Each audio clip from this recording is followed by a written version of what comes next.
Educação à distância, mudando realidades.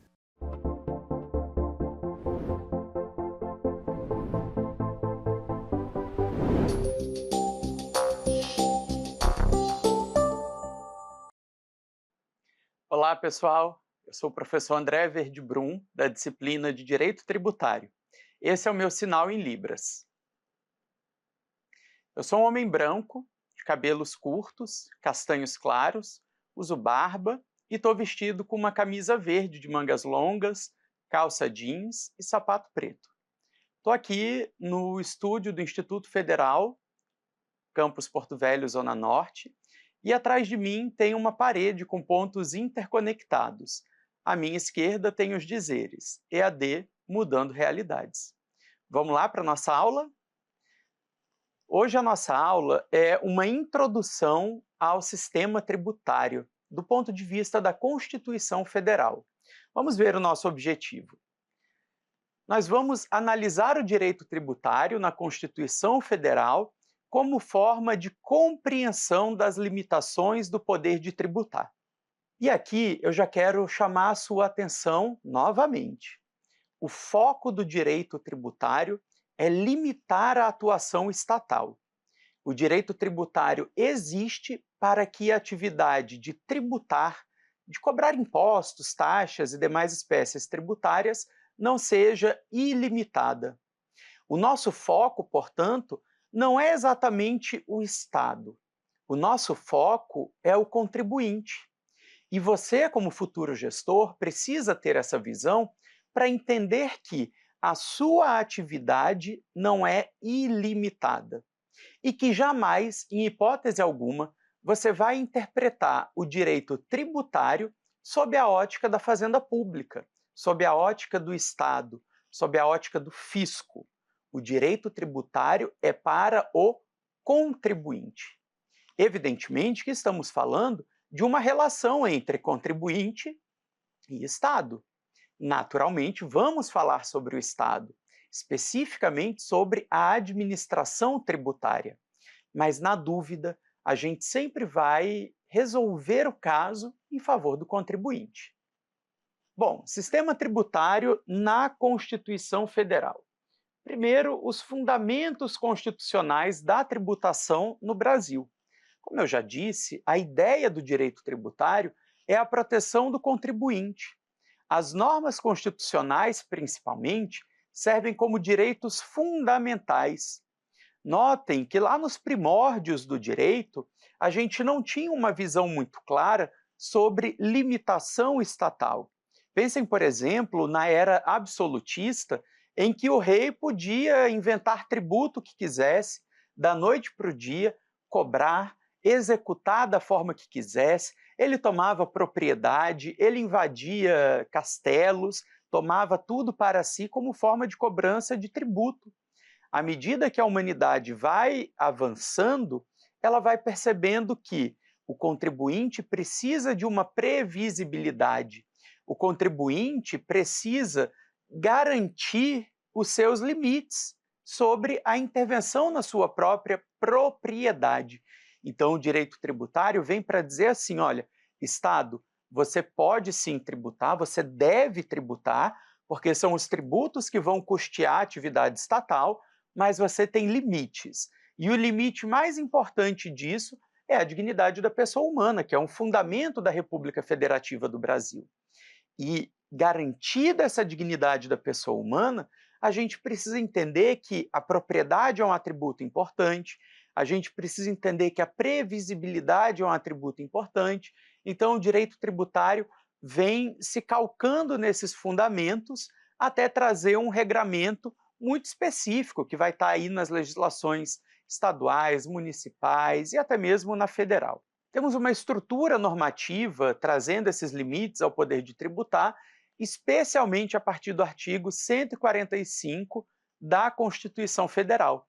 Não quer dizer, evidentemente, que tudo do direito tributário está entre os artigos 145 e seguintes.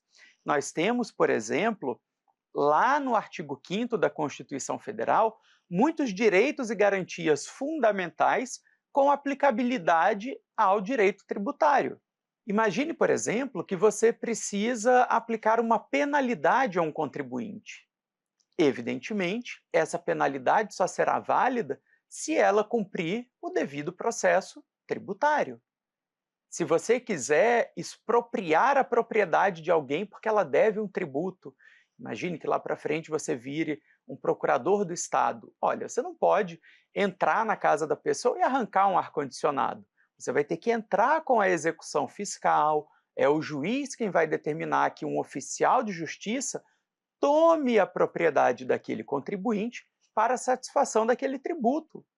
Então, notem que, apesar de a Constituição não falar sobre devido processo legal especificamente aplicado ao direito tributário, ele é uma garantia constitucional aplicável a todos os ramos, inclusive ao direito tributário. O que é o sistema tributário? Ele é um conjunto de normas que regula a instituição, a arrecadação e a fiscalização de tributos. Evidentemente, esse conjunto de normas começa lá na Constituição Federal, como eu disse antes, a partir do artigo 145. Lá também a gente vai ter definida as competências tributárias da União, dos estados, do Distrito Federal e dos municípios. É a Constituição Federal que vai trazer, dentro de uma organização tributária, a competência de cada ente federado. É a Constituição que vai nos dizer, por exemplo, que compete ao município instituir imposto sobre a propriedade territorial urbana, o famoso IPTU, que compete aos estados instituir o tributo sobre a propriedade veicular automotora, o IPVA, e que compete à União instituir o imposto de renda de pessoa física. Agora, observem, a Constituição não fala que o imposto de renda é de 27,5%. O que a Constituição traz é, primeiro, os limites numa base principiológica e as competências. Quem vai, de fato, instituir o tributo, definir a alíquota, base de cálculo, data de vencimento, período de apuração, responsável pelo lançamento, é a lei ordinária ou complementar, dependendo do que determina a Constituição Federal. A Constituição, portanto, é o diploma mais importante porque traz a base para o direito tributário. Mas a gente vai ter em outros diplomas legislativos normas tão importantes quanto elas, porque é nesses outros diplomas que a gente vai ter a operacionalização dos tributos. A gente vai ter a instituição, período de cobrança, dentre outras normas. Princípios constitucionais tributários são eles que garantem para o contribuinte, sempre para o contribuinte, segurança jurídica e justiça fiscal.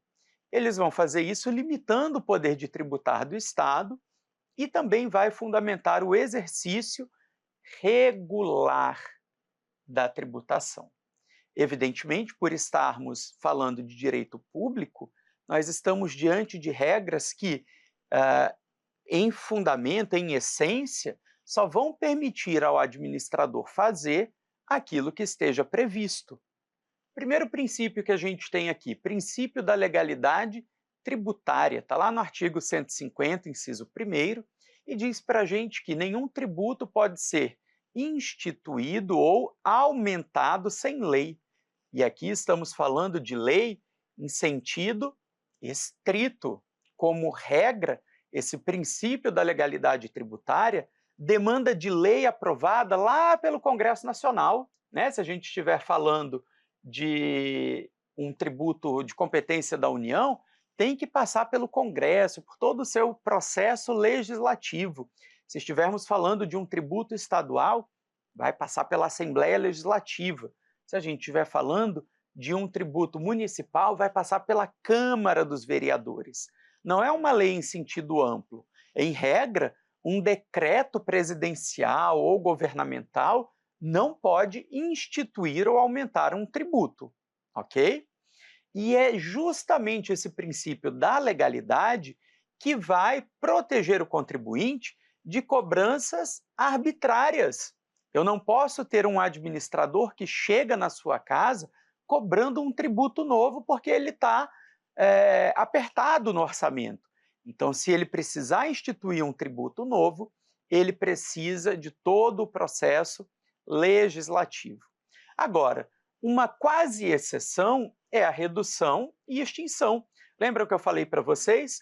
Sem lei eu não posso instituir nem aumentar o tributo, mas eu posso sim reduzir e extinguir esses tributos. O princípio da anterioridade tributária também está lá no artigo 150, mas no inciso 3º, a linha B. É ele que vai garantir para a gente uma previsibilidade, uma segurança, um planejamento patrimonial. Para eu saber quanto eu devo de tributo, eu preciso me organizar. Imaginem vocês um empresário que quer fazer a precificação do seu produto. Ele precisa ter em mente quanto ele deve de tributos. Não dá para esses tributos serem cobrados depois que o produto já está circulando. Então, o tributo só pode ser cobrado no exercício seguinte. Eu imagino que todo mundo já sabe o que é um exercício, mas, em regra, o exercício para direito tributário corresponde ao ano civil. É claro que a gente pode ter exceções a isso, mas, em regra, quase sempre, um exercício corresponde a um ano civil. Algumas exceções a essa regra da anterioridade tributária: imposto de importação, imposto de exportação, imposto sobre operações financeiras, imposto sobre produtos industrializados e as contribuições previdenciárias.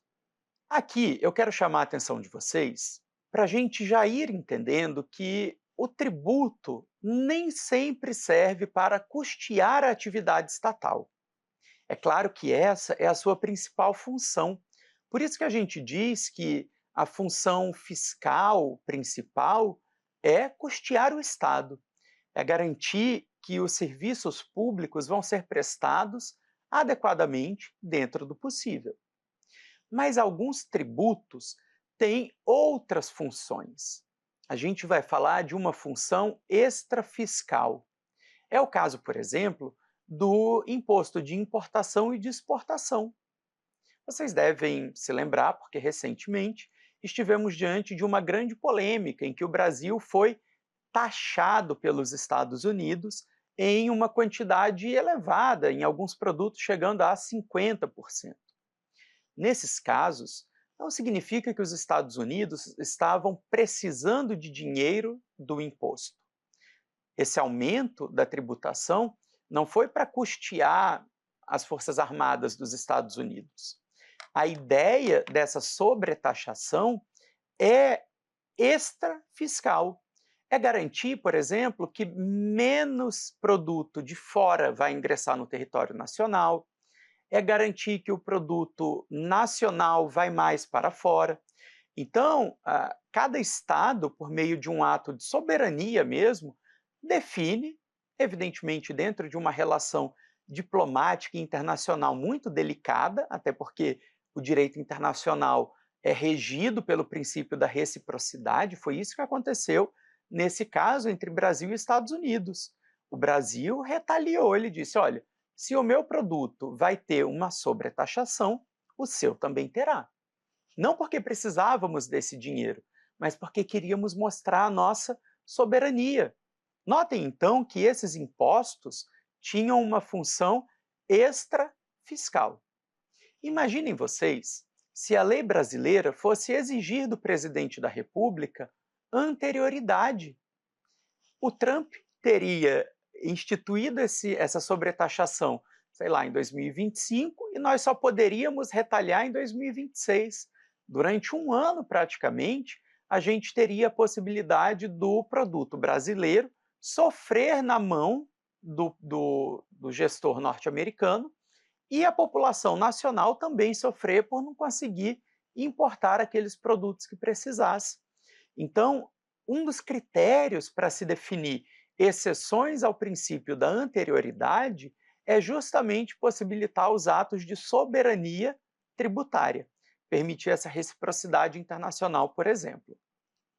Princípio da capacidade contributiva e seletividade, dois princípios que estão super em voga devido à reforma tributária.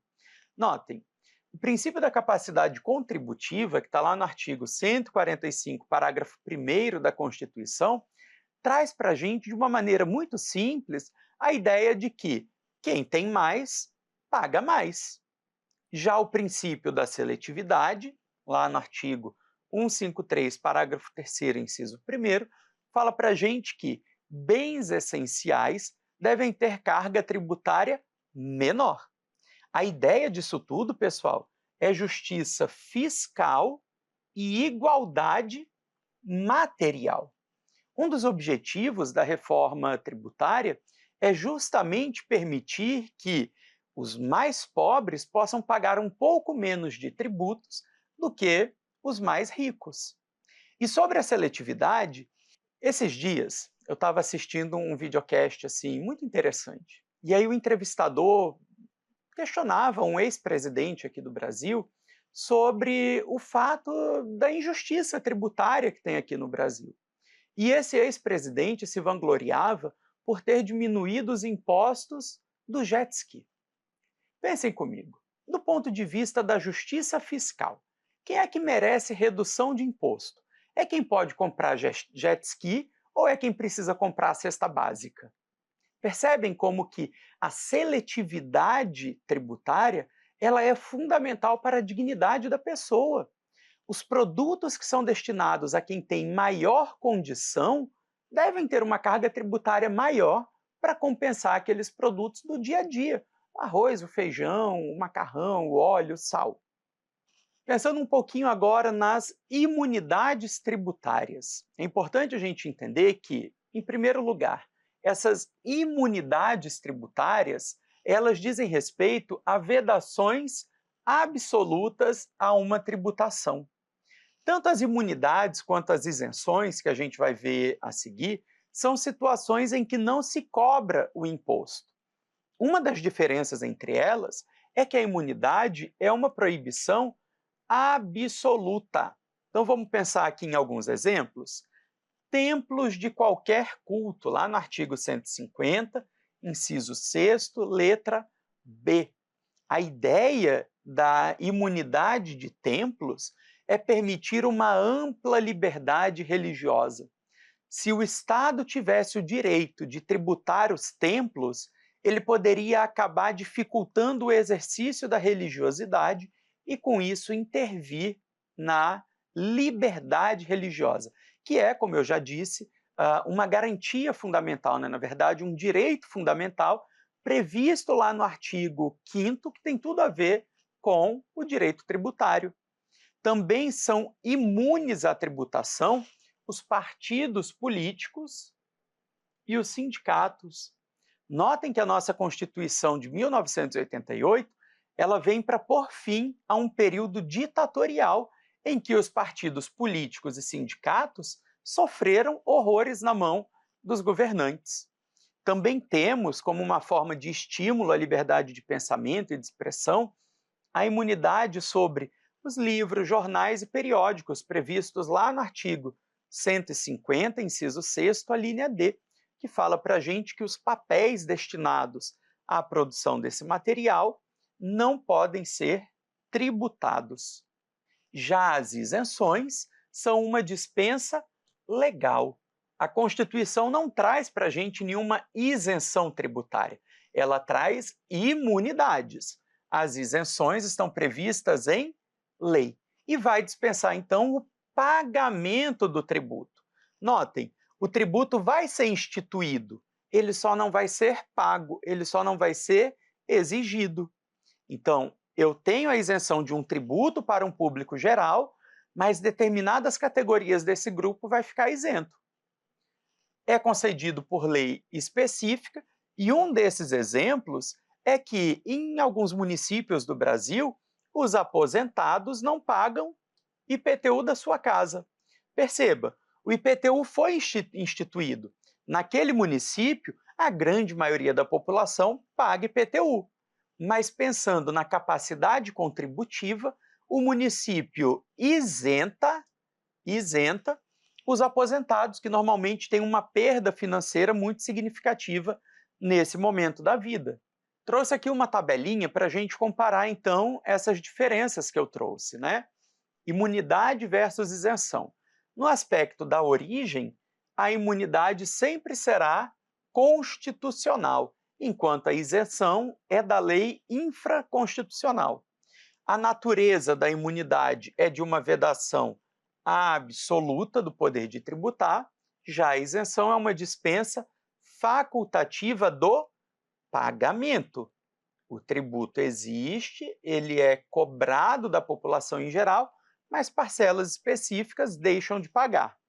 E no alcance, nós temos que a imunidade, justamente por ter uma previsão constitucional, ela é permanente e geral. Já a isenção é temporária e localizada. Tabelinha super importante, hein, pessoal? Daqui dá para tirar diversas questões, não só da nossa prova, como de outras provas que vocês vão fazer, de concursos públicos, né? É muito comum cair em concursos públicos a diferença de imunidade e isenção. Ainda temos aqui algumas dicas que eu quero chamar a atenção de vocês, né?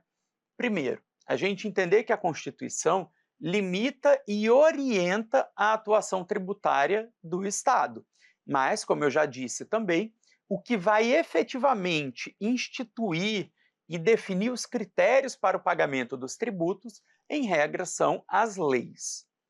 Princípios, imunidades e isenções são instrumentos de equilíbrio e justiça fiscal. Então, na lei infraconstitucional de cada ente federado, a gente vai ter a instituição dos tributos e a gente vai ter também ali os detalhes sobre valores, modos de recolhimento, data de vencimento, alíquota, base de cálculo, todo aquele regramento tributário que a gente vai estudando ao longo do tempo e principalmente que a gente vai aprendendo na prática, justamente porque cada ente federado traz as suas regras. Então, seria absolutamente impossível, em qualquer graduação, a gente conhecer a lei tributária federal de todos os estados e principalmente de todos os municípios. Por enquanto é isso. Desejo a você bons estudos e até a próxima aula.